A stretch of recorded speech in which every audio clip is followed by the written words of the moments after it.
سيداتي وسادتي، النهارده بنستضيف مجموعه كبيره جدا من النجوم. لو فضلت اقول الاسماء هنسرد لنهايه السهره، فبنكتفي باللقاءات اللي بنعملها معاهم، بنكتفي بلقطاتنا التلفزيونيه. سيداتي وسادتي، بيشاركنا النهارده في تقديم حفل الليله دي الفنان سمير غانم.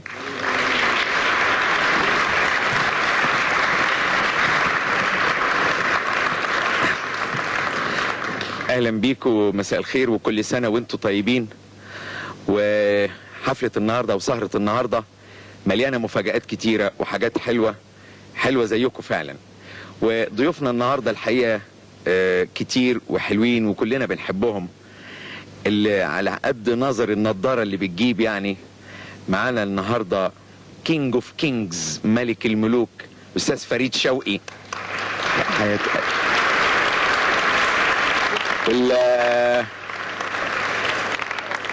النجم العظيم الاستاذ شكري سرحان،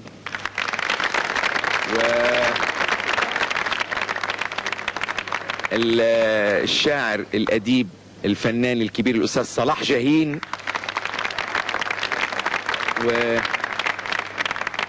والأستاذ فايز حلاوة، والأستاذ العزبي، ومحمد نوح، والأستاذ الموجي، والأستاذ فهمي عبد الحميد، وأنا وأنتوا والعالم كله النهاردة موجودين.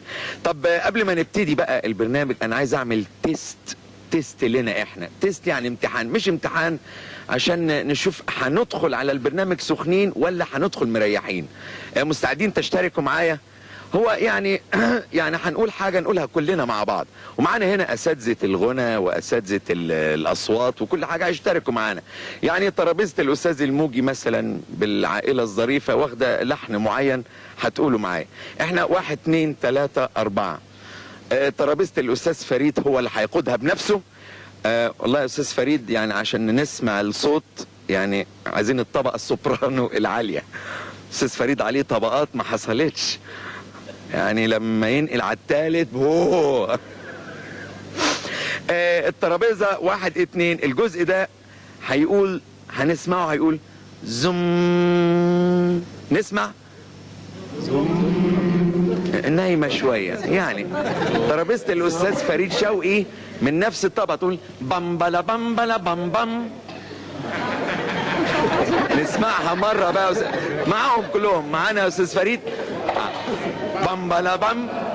يا حياتي يا أستاذ صلاح، يا حياتي. ها طيب ناخد دي من الأول بقى كده. عايز السخونية هنا. الزوم عالية شوية هنا بقى ترابيزة الأستاذ الموجي والأستاذ نوح. لا لا لا لا لا لا لا. نسمع التست 1 2. يا سيدي لا يعني عايزينها أسخن وأعلى. الزوم يا كينج اوف كينجز بامبلا بام بام. يعني نبتدي هنا زوم.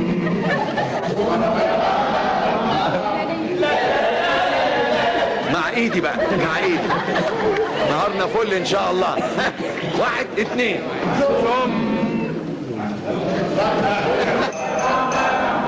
شايفين؟ الاستاذ فريد ما بيتخانق مع الاستاذ صلاح، والاستاذ صلاح حافظها وظابطها مش قادر يسمع. وانت لو تسمع كلام الاستاذ صلاح قالها صح ومظبوطه. بامبلا بامبلا بام بام اهي. هناخدها من الزم الاول. 1 2 3.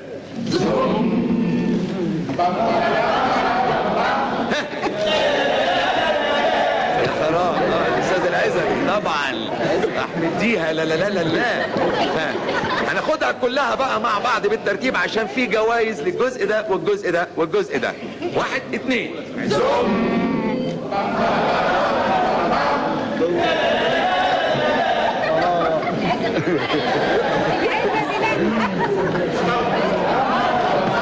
ما شاء الله كلكم كسبانين وكلكم حلوين. طيب هنبتدي بأول فقرات سهرة النهاردة. 1 2 3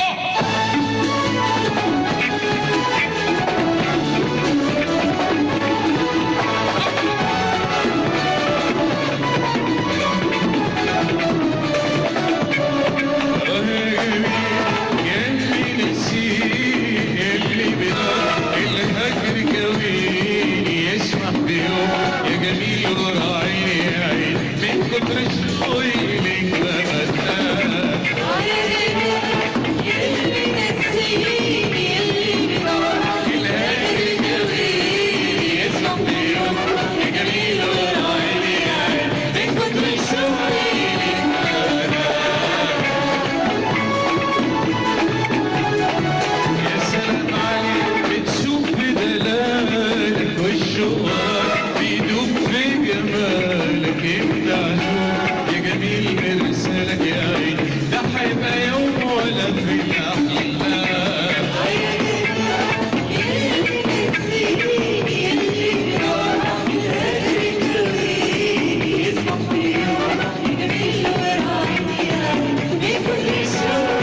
وتقول له مش بأمري يا روح ده أمر الله وحكم. قولوا الحبيب جاي بمواعيد الغربة والله يا عيني شيء مش بإيدي راح له طمني عليه وتشوفه زعلان ليه وتقول له مش بأمري يا روح ده أمر الله وحكم. روحي يا غالي ويا كل أمالي بكرة هتجمعنا أحلى الليالي ويا ليل روح له طمني عليه وأمانة تبوس ليديه وتقول له مش بأمري يا روح ده أمر الله وحكم.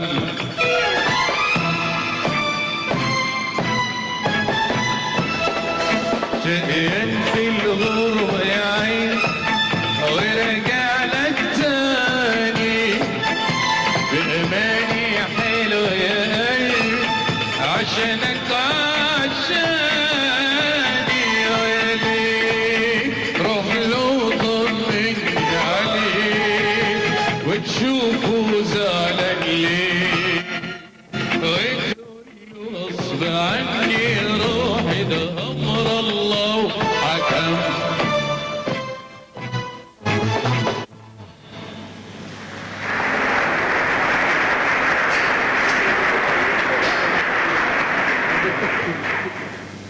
بنتي يا دوسة حلوة يا دوسة يلي جمالك تحسده شمس الشمس ضحكة خدودك لما بشوفك معرفش ليه بتفكروني ازاي. بنتي يا دوسة حلوة يا دوسة يلي جمالك تحسده شمس الشمس ضحكة خدودك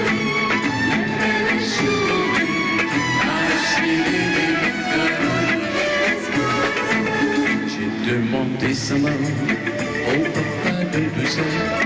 Elle lui l'a donné tout de suite, 7 coups de joie. Je demandais sa main au papa de douceur. Elle lui l'a donné tout de suite, 7 coups de joie. بنتي يا دوسة حلوة يا دوسة يلي جمالك تحسده شمس الشمس ضحكة خدودك لما بشوفك معرفش ليه بتفكروني بسبوسة. بنتي يا دوسة حلوة يا دوسة يلي جمالك تحسده شمس الشمس ضحكة خدودك لما بشوفك معرفش ليه بتفكروني بسبوسة. Dans le village, c'est le premier jour des vendanges. Filles et garçons reviennent avec des repas pleins. Ce soir, nous sommes grâce à belle robe et blanche. Et je suis sûr que l'on tournera l'année prochaine. بنتي يا دوسة حلوة يا دوسة يلي جمالك تحسده شمس الشمس ضحكة خدودك لما بشوفك معرفش ليه بتفكروني بسبوسة. بنتي يا دوسة حلوة يا دوسة يلي جمالك تحسده شمس الشمس ضحكة خدودك لما بشوفك معرفش ليه بتفكروني بنتي يا دوسة حلوة يا دوسة يلي جمالك تحسده شمس الشمس ضحكة خدودك لما بشوفك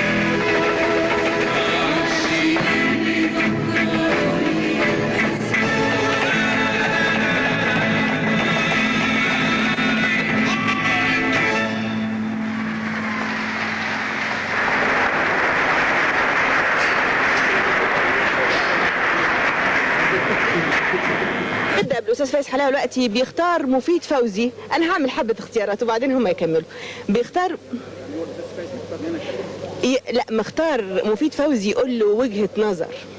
انا قايل لها كده، انا قايل لها كده ايه يعني هنكدبها يعني بس. انا قلت لها كده. هل متفق؟ ما حصلش. لا هل متفقين ان انا لو قلت وجهة نظر تجرح بالحب فيها حاجة؟ خلاص. انا عاوز اقول لحسين فهمي في نهاية سنة 80 نمرة 1: انتبه جيدا انك انت عملت شخصية في فيلم انتبهوا يا السادة رائعة للغاية، ثم بعد انتبهوا يا السادة انا مش لاقيك، بدور عليك، عنوانك مش عارفه فين. انا بقول لاحمد نبيل انك كفاية حول، حطنا في الجديد. بقول لنبيل عبيد شريدة صحيح لكن لازم تقفي على الارض. بقول ليسرى اخرجي من العلب. بقول لفايز حلاوة على فكرة لازم اراجع الكلام اللي اقوله لك.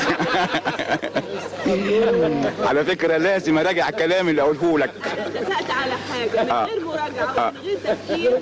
يا مدام فريال، انا والاستاذ فايز حلاوة عملنا عملية تطبيع لعلاقتنا مع بعض بعد منتهى الخلاف.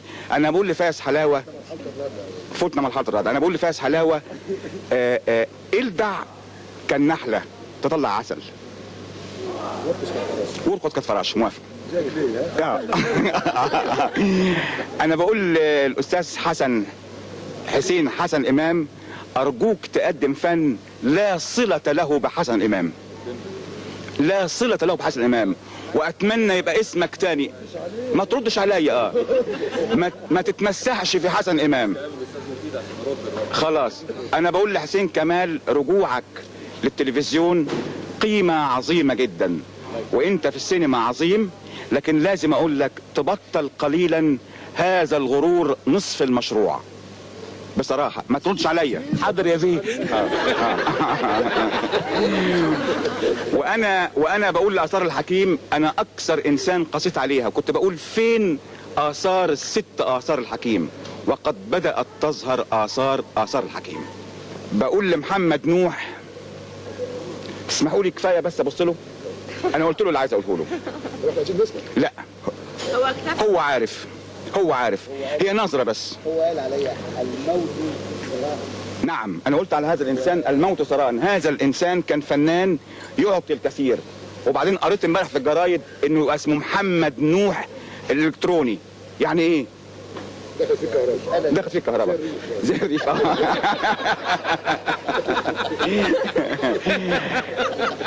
انا بقول للاستاذ مجدي وهبة، خلينا اشوف يا محمد. بقول للاستاذ مجدي وهبة انت رقيق في حياتك لكن خليك ضاري في الفن، بلاش اليأس، وانت فاهم انا قصدي. وبقول لعادل ادهم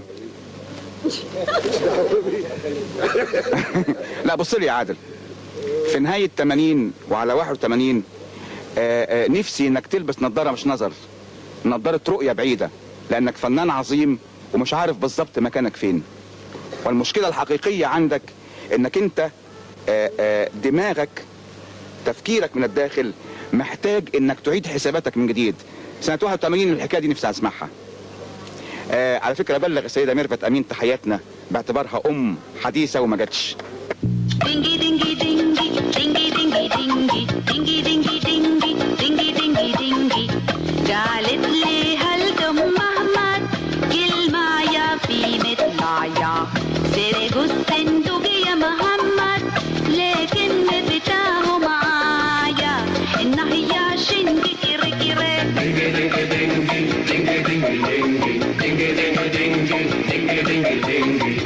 يا موسيقى وجني من بدري زي الصاروخ بوداني، ما فيش حاجة اسمه مصري ولا حاجة اسمه سوداني. بحر النيل راسه في النهاية، الرجل في النهاية التاني، فوقاني روحه في داهية إذا كان سيبه التهتاني. النهاية شنجي كيري كيري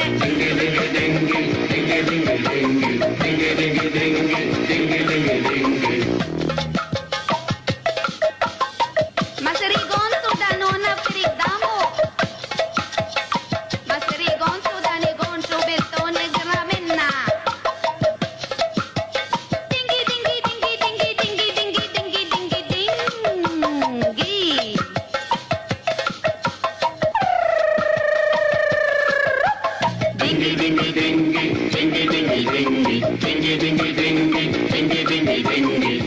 قالت لي هل دم محمد كلمة يا في مثل عيا سرقوا الصندوق يا محمد لكن مفتاحه معايا النهية شنق كري كري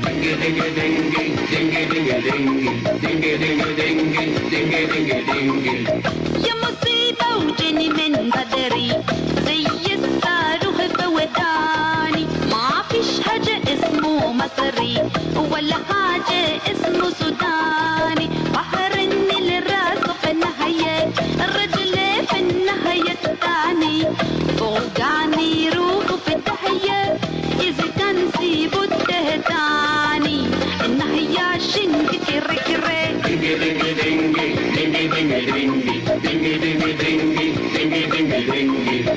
اسود ابيض يا برامة عايشين ويا بعدينا بردريتي عنده كرامة مصري طول عمره اهينا اتنين جيران في نجي والهاتا جنب الهاتا الناس دي بلاوي تلنجي عاوزين هلنا شجناتا النهية شنج كري كري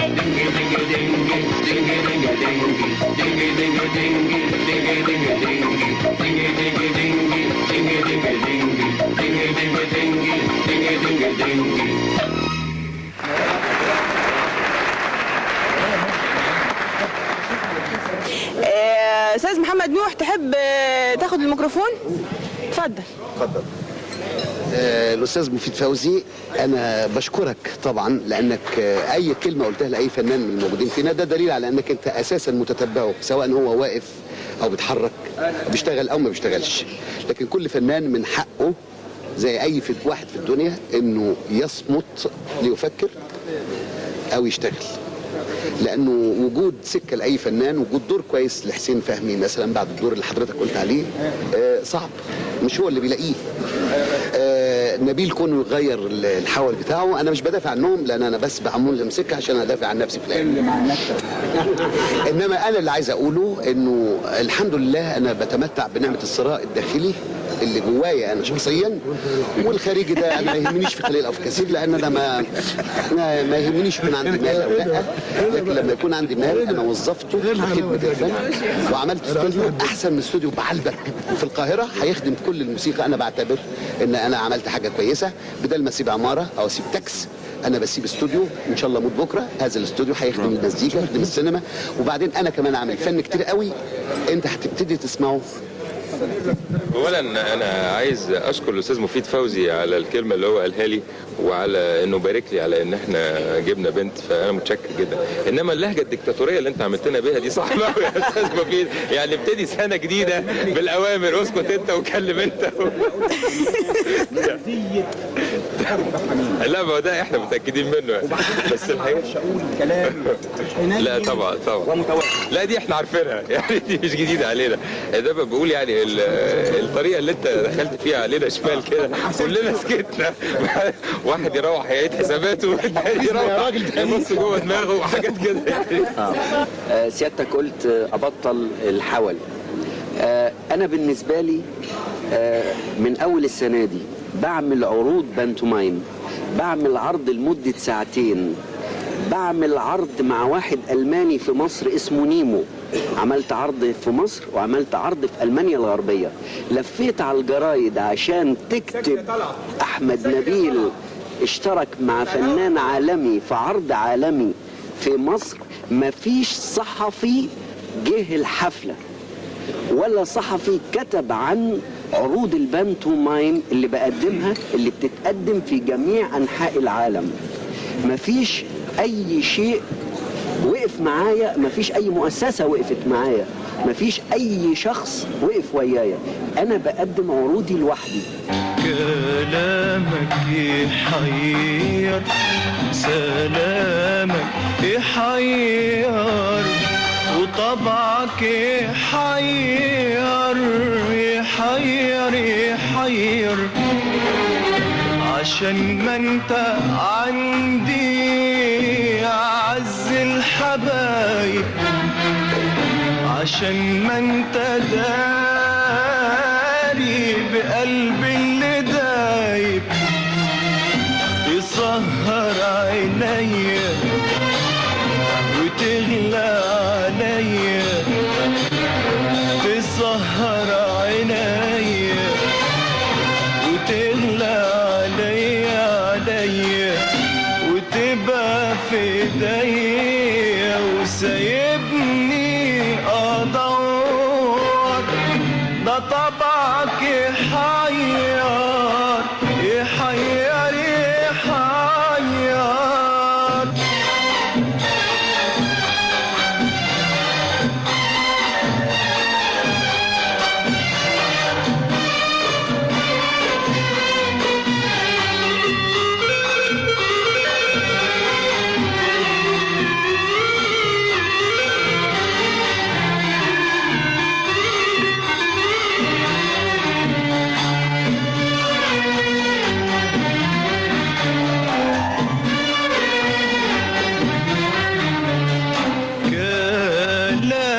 ساعات يا حبيبي ياخدني ساعات يا حبيبي في رحلة معاك بتحلى معاك وانت جنبي يا حبيبي من عيونك في يوم ما توعدني واجيلك واشيلك في قلبي من عيونك في يوم ما توعدني بطوعك واجيلك واشيلك في قلبي واقول للاماني تعالي وشوفينا واقول لليالي تعالي احضنينا وتيجي الليالي تدور علينا تلاقيك سايبني مع الحب دايب وتيجي الليالي تدور علينا تلاقيك سايبني مع الحب دايب عشان ما انت عندي اعز الحبايب عشان ما انت داري بقلبي اللي دايب تسهر عينيا وتغلى عليا تسهر عينيا وتغلى عليا وتبقى في ايديا وسايبني ادور ده طبعك يحير يحير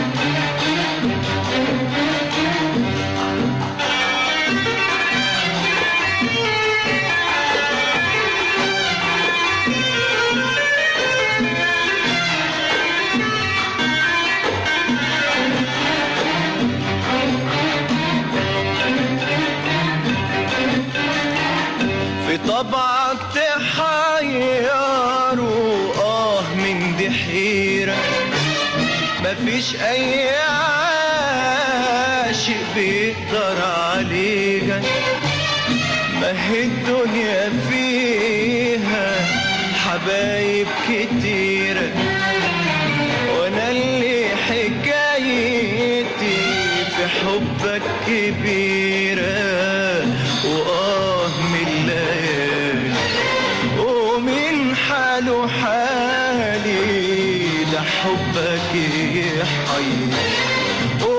حيرت بالي، بتنساني حبة وبتجيني حبة وتعمل ده كله وترجع تعاتب.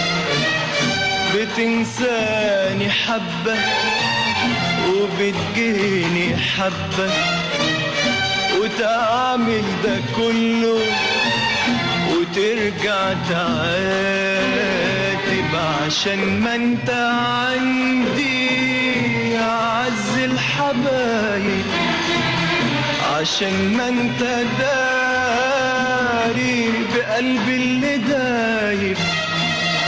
تسهر عينيا وتغلى عليا، تسهر عينيا وتغلى عليا وتبقى في ايديا وسايبني ادور. ده طبعك يحير يحير يحير.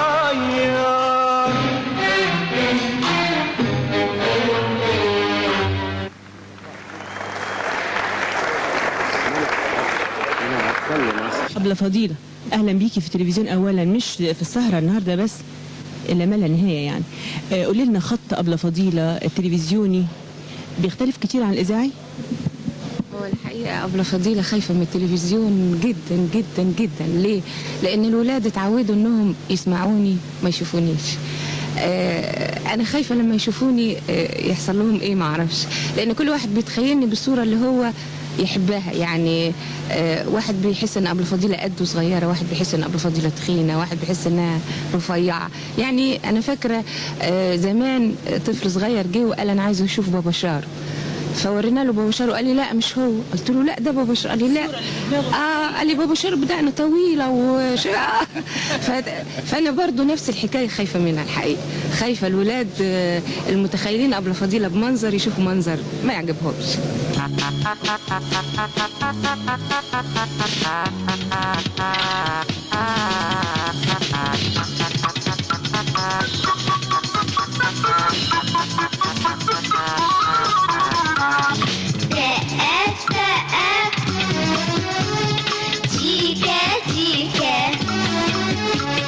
وامسح تعبك بالأسيكة. سقف سقف تيكا تيكا، وامسح تعبك بالأسيكة.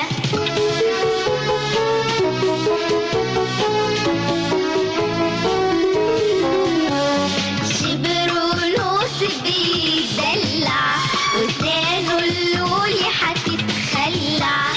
شبرونوس بيدلع وسنانه اللولي هتتخلع. راح يرميها لشموسة تبعتله سن عروسة. اضحك قوي كده اهو ما انت بتعرف اهو. طبل بقى كده اهو واسمعني وانا بغني. قرب ودنك مني وتعلم من فني. ده انا غاوية المزيكا. سقف سقف تشيكا تشيكا، ده انا غاوية المزيكا.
الإيد وإن شاف جده بيتمشى يمشي وراه بمنشى اضحك قوي كده اهو ما انت بتعرف اهو طبل بقى كده اهو واسمعني وانا بغني قرب ودنك مني وتعلم من فني ده انا غاوية المزيكا سقف سقف تيكا تيكا ده انا غاوية المزيكا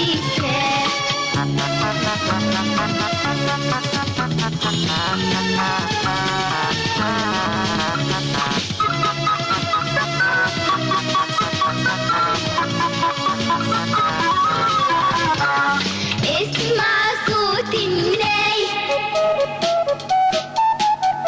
شوفوا حلو ازاي أرجوني وجيتار يخلوا القلب يدق من غير طبلة ورق وتعلم من فني ده انا غاوية المزيكا سقف سقف تيكا تيكا ده انا غاوية المزيكا سقف سقف تيكا تيكا وامسح تعبك بالاستيكة سقف سقف تيكا تيكا واسمع دقة المزيكا سقف سقف تيكا تيكا وامسح تعبك بالاستيكة سقف سقف تيكا تيكا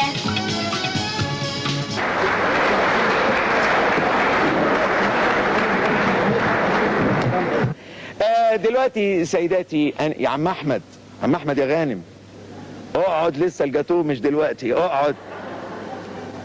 التورته موجوده والجاتوه جاهز. طب انت طيب انا حسابي معاك بعدين. دلوقتي ميكروبات الحلوه من السيرك، وهيبتدوا بفقره ظريفه الاول اسمها كيتشن. كيتشن اي مطبخ، كيتشن مع كيتشن الحلو.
مدام مديحة نجيب النهارده مشرفانا في السهرة، وهي ندرة الخروج للحفلات، لكن طبعا تكريم لينا انها جات لنا النهارده، واحنا بنشكرها في البدايه على رتم الشرق الاوسط اللي بنتمنى يكون رتم ثابت في اغلب الاذاعات، لانه فعلا هو رتم العصر. ايه رايك؟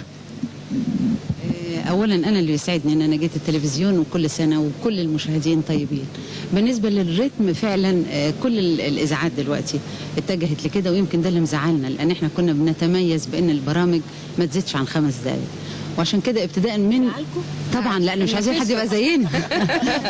لا، ولو ان يعني انا بتحدى الاذاعات كلها حتى لو كانت 5 دقائق برضه مش هينافسونا، انما ابتداء من يناير ان شاء الله احنا برامج كتيره جدا هنعملها دقيقه، فما نشوف هم هيعملوا ايه. هنعمل نص دقيقه. لو عملوا دقيقه هنعملها ثانيه. نزول يوصل للثواني، معقوله؟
على فين قول لي فايتني ورايح فين؟ على فين على فين قول لي فايتني ورايح فين؟ آهين آهين آهين آهين ما عرفتش امتى حسيت بيك بعدين.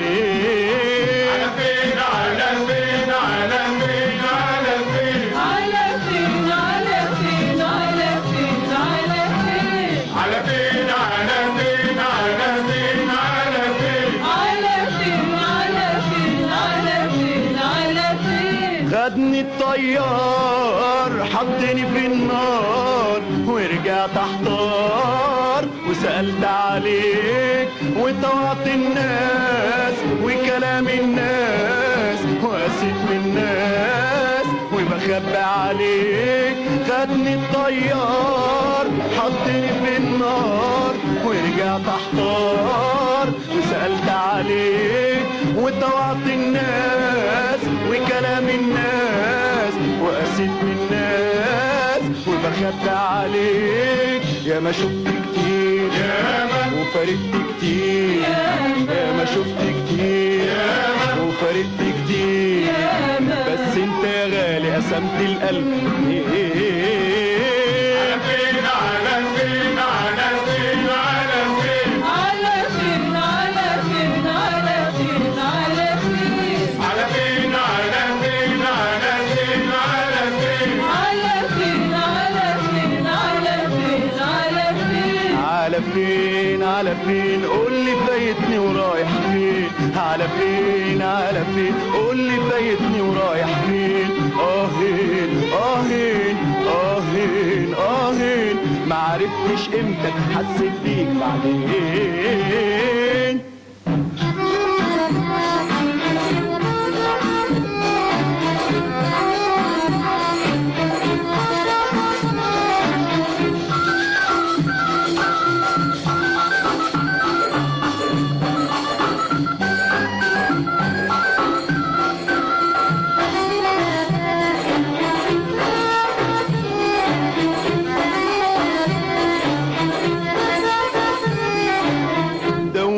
قلوب عمرها ما تدوب وعدي ومكتوب وحنعمل ايه؟ توهتني فيك وشغلتني بيك ويا ترى لياليك هتقول لك ايه؟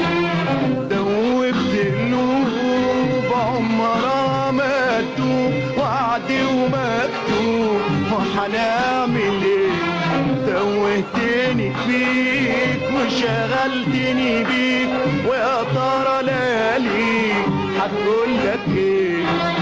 يا ما شفت كتير وفارقت كتير، يا ما شفت كتير وفارقت كتير، بس انت يا غالي قسمت القلب. على فين على فين على فين على فين على فين على فين على فين على فين على فين على فين على فين على فين على فين على فين على فين على فين. ليه الايام بتمر اوام زي الاحلام ما احناش عارفين، ولا العشاق اخرتها فراق؟ طب والاشواق هنموتها لمين؟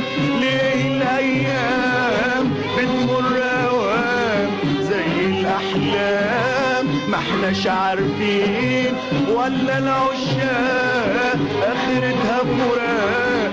طب والاشواق هنموتها لمين؟ يا ما شفت كتير وفارقت كتير، يا ما شفت كتير وفارقت كتير، بس انت يا غالي قسمت القلب. على فين على فين على فين على فين على فين على فين على فين على فين على فين على فين على فين على فين على فين على فين على فين على فين على فين على فين؟ قول لي فايتني ورايح فين؟ على فين على فين؟ قول لي فايتني ورايح فين؟ اهين اهين اهين اهين ما عرفتش امتى حسيت بيك بعدين.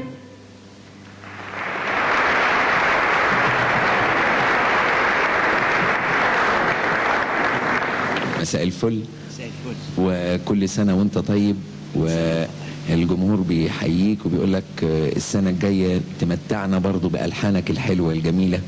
وأنا سمعت إن حضرتك عامل حاجة جديدة حلوة، لو لنا حظ ونسمع منها حتة صغيرة، أو حضرتك تقول حاجة للجمهور الحاضرين. أنا عاوز أسألك على حاجة.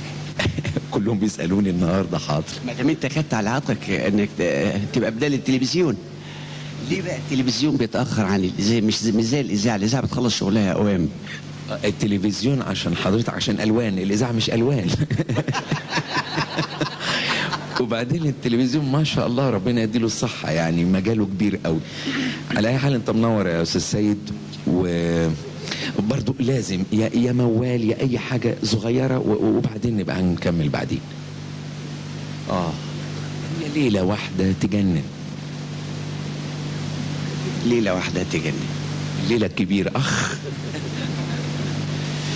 يا ليلي يا ليلي يا ليلي يا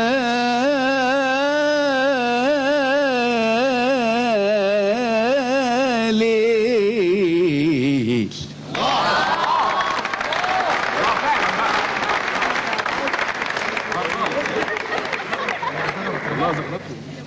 ليها حتة فاضلة، هي تجنن بس في حتة فاضلة. يا ليل يا ليل يا ليلي يا ليلي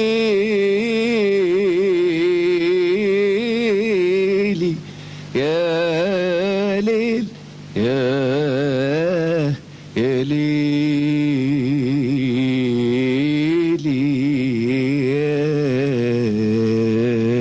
ليل. شكرا للأستاذ سيد، كل سنة هو طيب.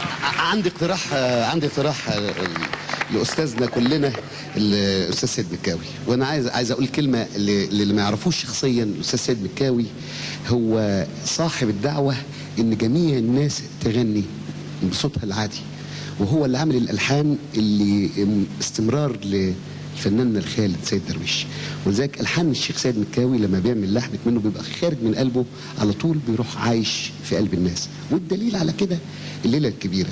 وعشان نثبت للجمهور اللي مش موجود معانا النهارده في الاستوديو ان الليله الكبيره خرجت من قلب سيد مكاوي ومن عقل صلاح جاهين وقلبه على طول على قلوب الناس وعاشت، كلنا دلوقتي كلنا بلا استثناء بفريال صالح، بهاني الكموني، بزكريا عامر مهندس تسجيلات الاستوديو بتاع 46، كل الاغاني اللي انتوا بتشوفوها دي طالعه من الراجل ابو كاسكيته اللي هناك ده، بكلنا، بالاستاذ فريد شوقي، بكلنا، بانور عبد الله، بفهمي عبد الحميد مخرج المنوعات العظيم، بمحمد رؤوف الفنان العظيم. الاستاذ فريد شوقي طبعا هو السابع بتاع الليله الكبيره، والسابع بتاع الليله الكبيره اللي هيقول ايوه كده. وكلنا يا جماعه هنغني الليله الكبيره مع استاذنا وحبيبنا ومعلمنا في المزيكا الاستاذ سيد مكاوي. والعود اهوت واحنا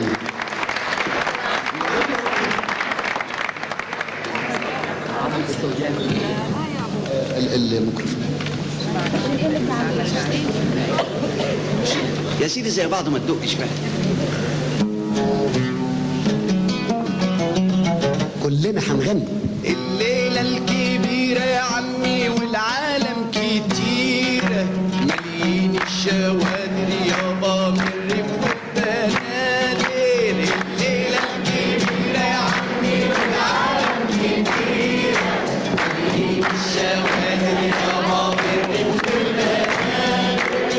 الليلة الكبيرة يا عمي والعالم كتير مليين الشوادر يابا من الريف والبنادر. الليلة الكبيرة يا عمي والعالم كتير مليين الشوادر يابا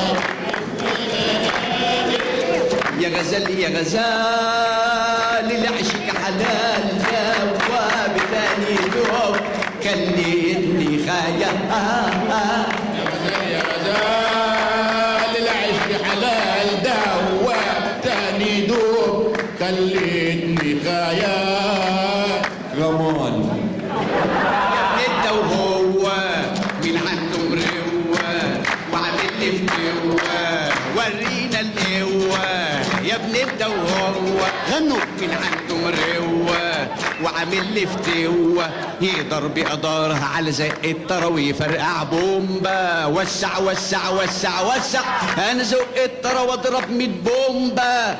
انا المستعمره من ضرب شكامبا صيتي من القلعه من القلعه لا لا لا لا صيتي من القلعه سوقت اللا لا لا لا صيتي من القلعه لسوقت اللا ده انا واخد السمعه. طب يلا تعالى لا يا عم سعيده او دي البدله جديده سعيده يا ابو بدله جديده سعيده يا ابو بدله جديده. اوعد يا رب اوعد اوعد يا رب اوعد ادي كمان قهوة يلا بنا يا مسعيد نخوض على سهوة نخوض على سهوة ايوه على سهوة يا غزال يا غزال الاستاذ فريد.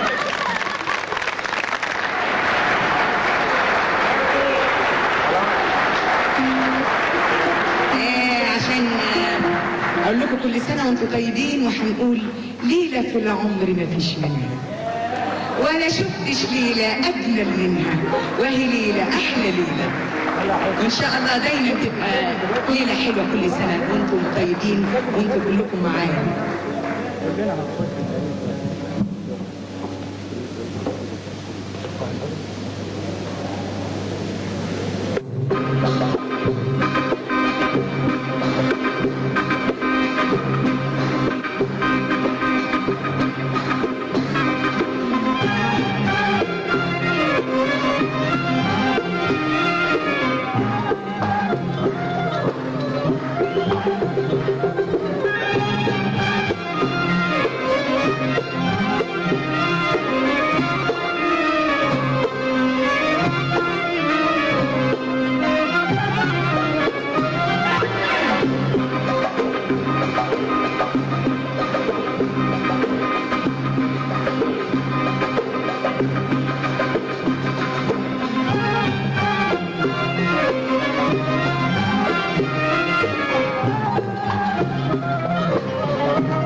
المعهودة من مدام تحية بنوجه لكل اللي موجودين على الترابيزه دلوقتي وبسيب انا الميكروفون بالكاميرا كمان هقفله. هتقفليه ازاي؟ هقفله اهو. طيب ونشوف مدام تحيه هتقول ايه مثلا لمدام مها في سنه جديده عايزه ايه؟ طيب يا مها. نعم.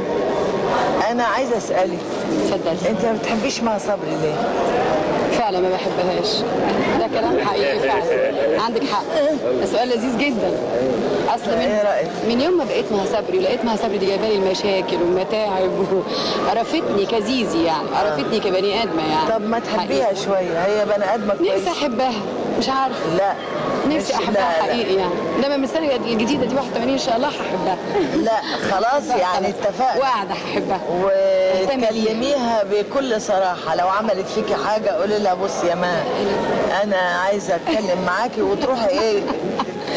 لا انا هشتكيني ليكي.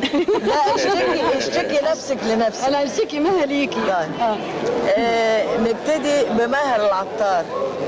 يا ماهر ايه اللهم صل عليه وعلى ذاته الشريفه. ازاي انا عايزه اسالك، هل الفنان يسيب الفن ويتجه للسياسه ولا ممكن يعمل الاثنين؟ ممكن يعمل الاثنين. لا قلنا ما فيش نفاق ولا مجاملات. حضرتك ليه؟ يا سلام. حضرتك ليه؟ بس انا هتدخل عشان اقول بشجع اللعبه الحلوه يعني. السياسه مش واخدها غايه، هي وسيله لاننا فنون. ايه يا حلمي؟ حلمي بكر عايز يقول حاجه. احب ارد السؤال بتاعك. طول عمر السياسه بتواكب الفن والفن بيواكب السياسه، واول صف ورا السياسه هو الفن. مش عندنا في جميع دول العالم. برافو عليك. الفنان يجمع السياسه والفن ده بقى قمه.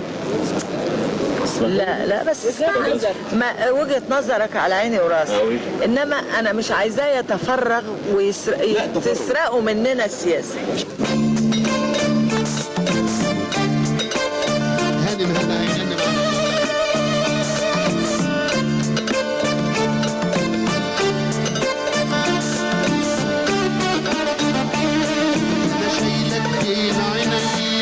وبين قلبي وكياني مدام امر بايدي افتح لي نداك بيباني.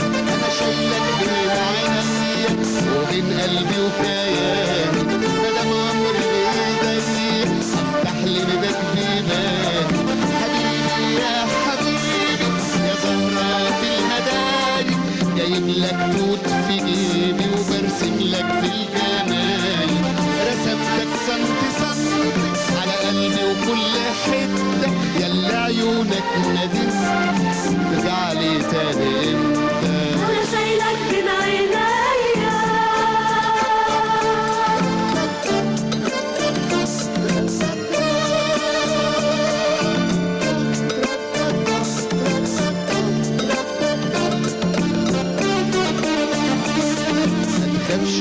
بكرة أخضر ما تخافش على العواصف.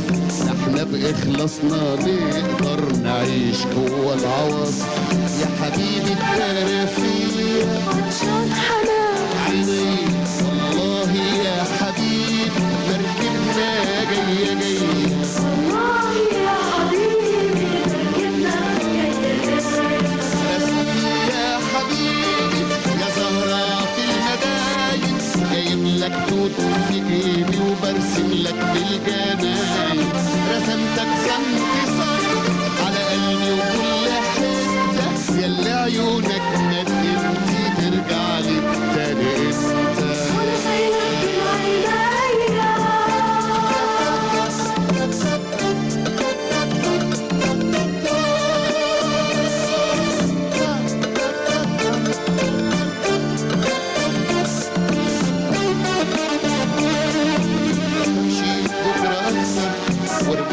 ارجع عشاني احنا بإخلاصنا نقدر نعيش جوه العواطف. حبيبي الترفيه عطشان حنان عيني والله يا حبيبي مركبنا جاية والله يا حبيبي احنا قد التحدي. حبيبي يا حبيبي يا زهرة في الجناين جايب لك توت في جيبي وبرسم لك بالجمال. رسمتك سنتي عيونك ندمتي ترجع لي تاني امتى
معانا الفنانة سعاد حسين ومعاها الصاعدة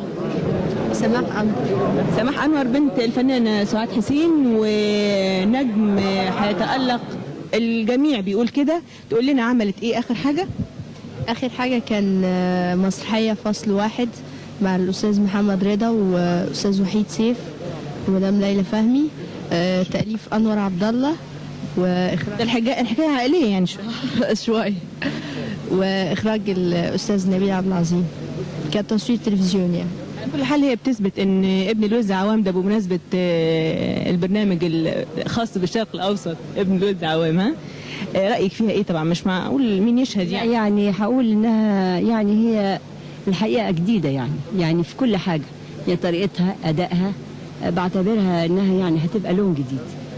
ما انا قلت من الاول مين يشهد العروسة. لا والله بجد حقيقي، يعني انا ما كنتش عايزاها تمثل لان هو طريق متعب وفي اشواك كتير، لكن بقى هي ظروفها كده وغاوت كده ما نقدرش نقول لها حاجة. وبعدين احنا كلنا حبينا الفن من الاول يعني برضه. نتمنى لها التوفيق.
شطورة ياهو بيقول على البسطة جاتوه اوه اوه نو، ولا فاكيها الشغالة بتشوفني تقول لي هالو اوه اوه نو. ازاي شطورة ياهو بيقول على البسطة جاتوه اوه اوه نو، ولا فاكيها الشغالة بتشوفني تقول لي هالو هالو هالو هالو، وتغني وهي بتمسح وتقول I love you so oh oh no، وتغني وهي بتمسح وتقول I love you so oh oh no. خلوني خلاص هتنرفز وانا اصلي يا ناس هربو سترو سترو سترو، وعودنا لسنا يا ناس ونسينا العربي خلاص، عودنا لسنا يا ناس ونسينا العربي خلاص. ليه ليه ليه ليه ليه ليه ليه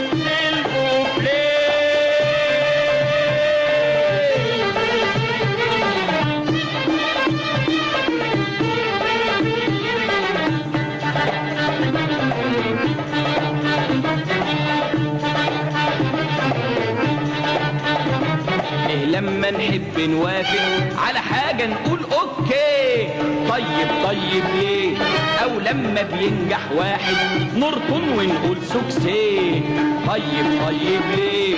ليه لما نحب نوافق على حاجة نقول اوكي طيب طيب ليه، او لما بينجح واحد نرطن ونقول سوكسي طيب طيب ليه. لما الفنان يتباهى قال يعني عمل افيه طيب طيب ليه، لما الفنان يتباهى قال يعني عمل افيه طيب طيب ليه. خلوني هشق هدومي I will get مدمون بيه بر جرى ايه جرى ايه، وعودنا لسنا يا ناس ونسينا العربي خلاص، عودنا لسنا يا ناس ونسينا العربي خلاص. ليه ليه ليه ليه ليه ليه ليه سيلكم ليه.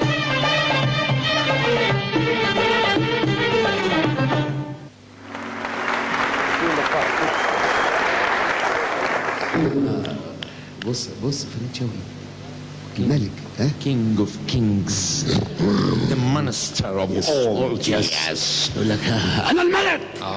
Yes, he is the king. بس لو حد عمل يقول لك انا فريد شوقي. وبعدين انا مصر على فكره من احلى الاصوات. يعني احنا كنا في رحله للخارج، ما اقدرش اقول فين انا بل كنا رحله وكان معانا الاستاذ فريد شوقي، وكان في حفله كان لازم يغني. ودي ذكريات كنا احنا الثلاثه وكان معنا المرحوم الضيف وكان لنا ذكريات ظريفه. لا احنا ما اتدربناش، هو احنا انضربنا طبعا. ايوه. ولولا الاستاذ فريد شوقي فعلا كنا رحنا في داهيه، لان هو قام غنى غنوه واحده كل اللي في الحفله طلعوا وروحنا كلنا سالمين. فالاستاذ فريد شوقي بمناسبه الليله الحلوه دي وكلكم مصرين طبعا وتحبوا تسمعوا صوت الفنان العاطفي القوي، مطرب الجبل والصخر والرمل والبراري، مطرب البراري العنيف وملك رصيف نمرة 5، الفنان اللوزعي العاطفي الأسطى حسن، الذي مضى به قطار العمر إلى لا تبكي يا طبيب العمر. وهيقول لنا جملة حلوة وكلنا هنرد عليها. إذا كان الأستاذ فريد مش فاكر أنا هفكره وهو هيقولها. في الغنوة الفولكلور. لا قبل ما نتضرب، قبل ما حضرتك مسكت الميكروفون وقمت وجرينا وقعنا في المية كلنا، ليها حكاية. والله وقعنا في المية وكان يوم وفوق جبل عالي والضرب شغاله واستاذ فريد بعيد. يعني في ايه؟ هم مالهم يا عم؟ قوم الناس لا يا شيخ، وتي وبنيات وفهد بلان طايح. قال خلاص ما دام فهد شغال انا قاعد. الاستاذ فريد شوقي هيقول غنوه صغيره بس كلنا هنرد، لانه لو زعل الاستوديو عليه العوض. وربنا يديه الصحه الاستاذ فريد شوقي، يعني لما بيتمطع تمطيعه الجزء ده راح والجزء الثاني راح. هيقول لنا الفولكلور الصعيدي الظريف اللي هو عشطان تعال اشرب. احنا كلنا هنقول اللع اللع. يعني ايه المطلوب من الاستاذ فريد؟ هيقول بس عشطان تعال اشرب اللع اللع. هيقول التاني خد مني كوبايه اللع اللع النبي تيجي لع، بصوت فريد شوقي الحنون. Ladies and gentlemen, we have the famous movie star Farid Shawqi in Nabi Tiki La Ila.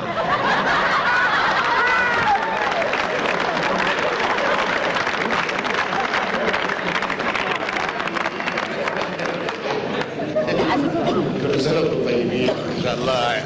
سنة حلوة علينا كلنا وعلى الأمة العربية. انت عاوزني يا سامي؟ عاوز الناس تقفل التلفزيون دلوقتي؟ لا هيقفلوه والله. لا مفيش، بس هو اللي عنده هيقفلوه هيشتمونا. هيضرب. بص هيضرب. طب قول انت قول الاول. القناة الثانية. فريد شوقي نزل على القناتين. هو حضرتك هتقول ان بتيجي لا حلفتك تيجي، ده فولكلور صعيدي طلياني. طيب قول بقى الاول. فولكلور ايه؟ يعني انا هقول عشتان تعالى اشرب، هتقول لا وهغمزك، حضرتك تقول ان بتيجي بس بعد ما اغمزك. عشتان تعالى اشرب لا لا لا ما غمزتش يا سمير. خد مني كبايه لا النبي تيجي النبي تيجي لا لفتك تيجي لفتك تيجي لا بس لا مؤاخذة الأساتذة المطربين يعني دلوقتي. إذا بعد كده الموال على طول عشان لا ممكن حتى إن شاء الله يا ليل يا عين حتتين يا ليل يا عين حتتين يا اللي غنيتها في الليدو. حتة من حاجات باريس اللي حضرتك قلتها في الليدو. بعد يا رانيا وعبيد اللي كانوا بيقولوا في باريس مش أنا. أقول إيه يا سيدي؟ يا ليل يا عين بس لا والله كنت خليك معايا يا شيخ سيد، خليك معايا والنبي. ده الغنى ده صعب قوي. لا بس حلو. اتضح التمثيل سهل يا سيدي. اقول انت يا ليلي.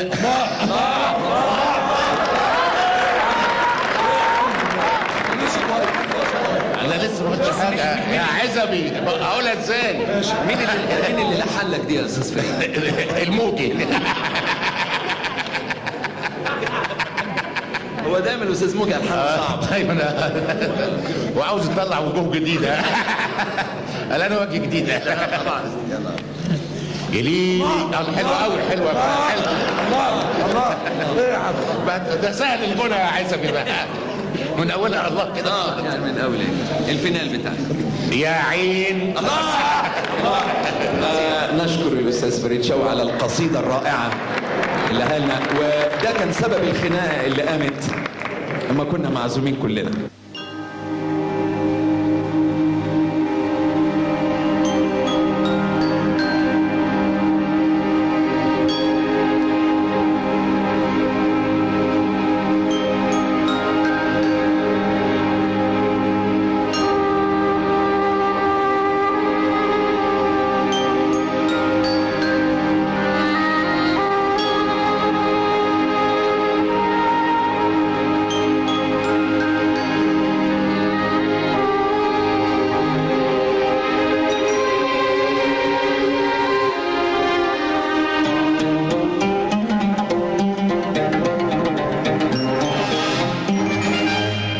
دعاني داعي الهوى دعاني سقاني من كاسه سقاني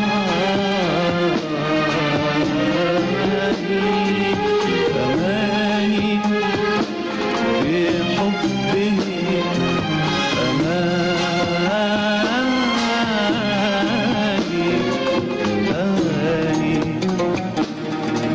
لحظي أغاني يا لا لا لا لا يا لا لا يا لا لا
شجاني لحن الهوى شجاني رماني في بحر رماني وعاني من لمحتي وحناني وأشدو من الدموع أغاني يا لا لا لا لا لا يا لا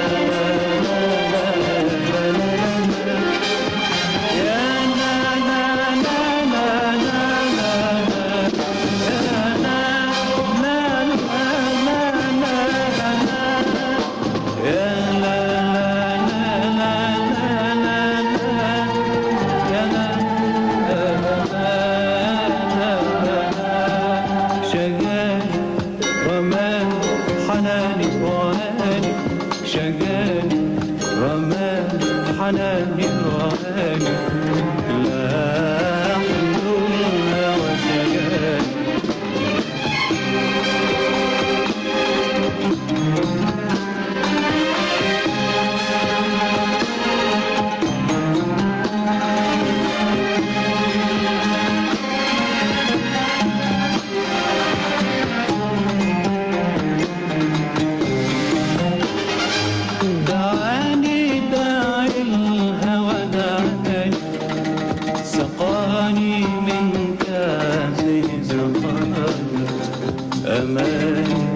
بالحب أماني أماني من لحظ أماني يا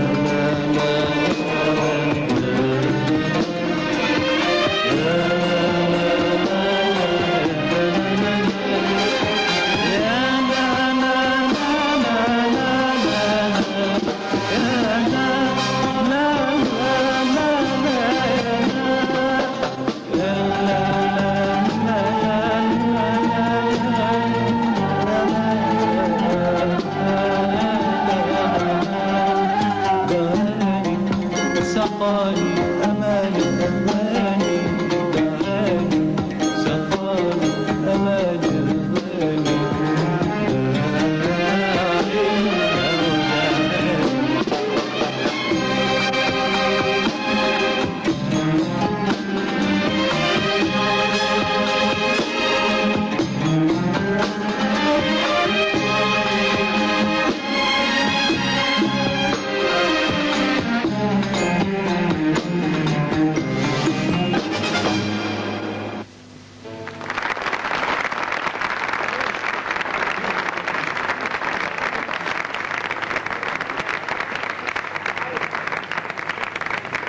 موسيقارنا الأستاذ سيد مكاوي، أهلا بيك.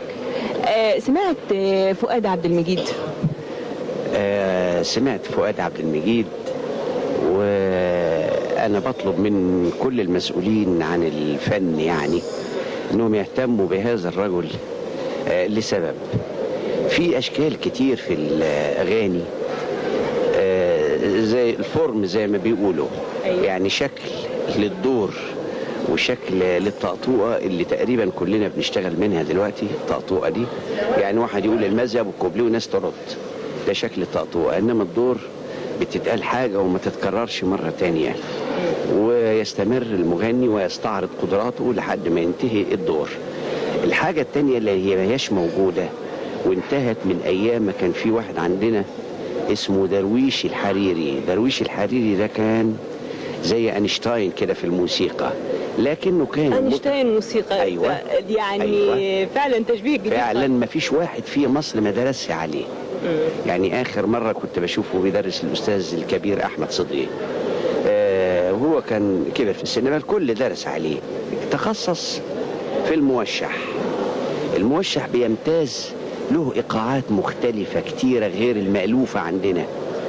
يعني مرة تطلع كده في بلد مثلا ويسموها السماح، او تروح فوق. لحد دلوقتي محتفظين بشكل الموشح لكنه القديم.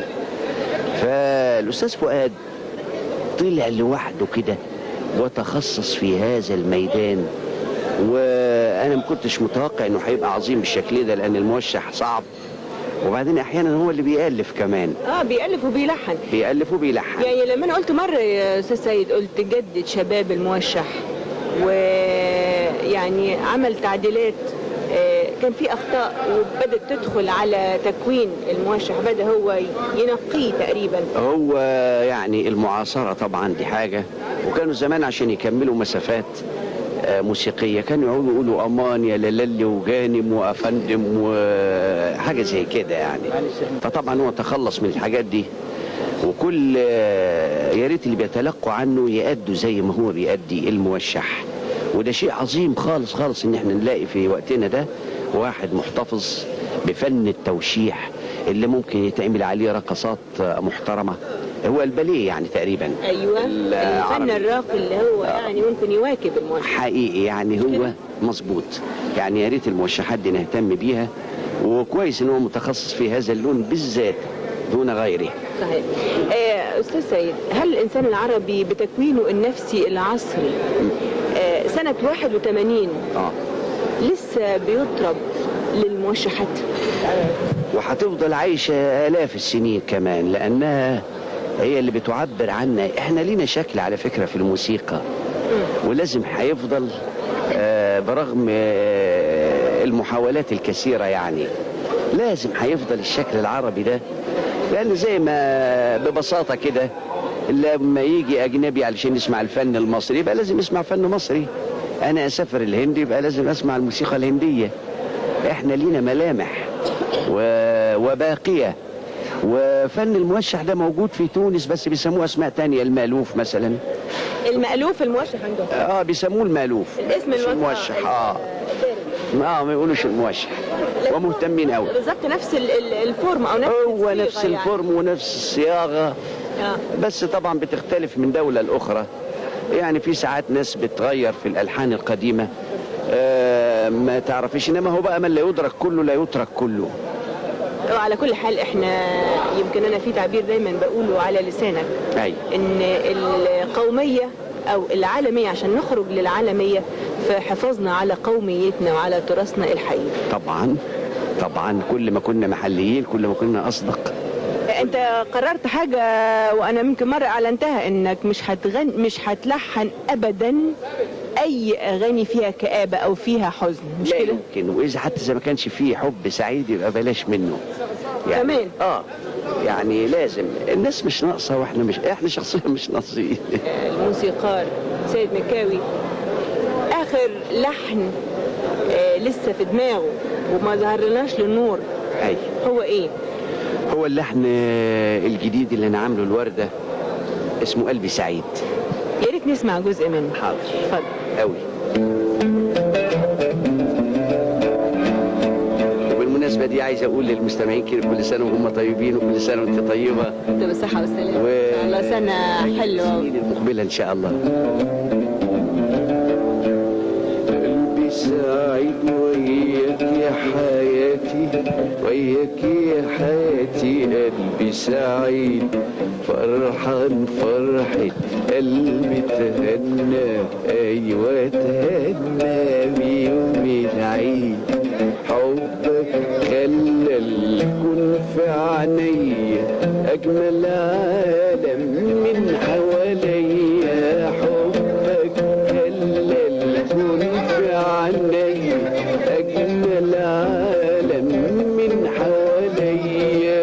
كله جديد في جديد، كله جديد في جديد. يا حياتي يا حياتي يا حياتي. الله، لا نسمع حتى كمان، اسمعها مرة كمان. هي نفسها يعني؟ نسمع حتى كمان منها او هي نفسها. أول مرة ألاقي دنيا كبيرة ومش سايعاني. أول مرة أحس بإني بقيت شيء تاني. أول مرة أشوف دنيا كبيرة ومش سايعاني. أول مرة ألاقي العمر معنى وطعم جميل إنساني. أول مرة ما جا أتكلم ألقى كلامي كأنه أغاني. أول مرة أحس بإني بعد الحب بقيت شيء تاني. عندي شعور ورداية بترقص بلا صار. حست نشود عصفور غناله الكروان. لو تعرف بس يا غالي انت بقيت ايه بالنسبة لي. لو تعرف بس يا غالي انت بقيت ايه بالنسبة لي. روحي عقلي قلبي املي انت المنى من غير تحديد. وحبك خلى الكون في عيني اجمل عالم من حواليا. حبك خلى الكون في عيني اجمل عالم من حواليا. كله جديد في جديد، كله جديد في جديد. يا حياتي يا حياتي يا حياتي. الله حقيقي تجنن. وعن اذنك يا ورده معلش يعني انت عارفه بقى. كلمات مين يا استاذ سيد؟ الاستاذ عبد الوهاب محمد، ربنا يديله الصحه. لا نشوف بقى وردة النهارده هتسمعنا ايه؟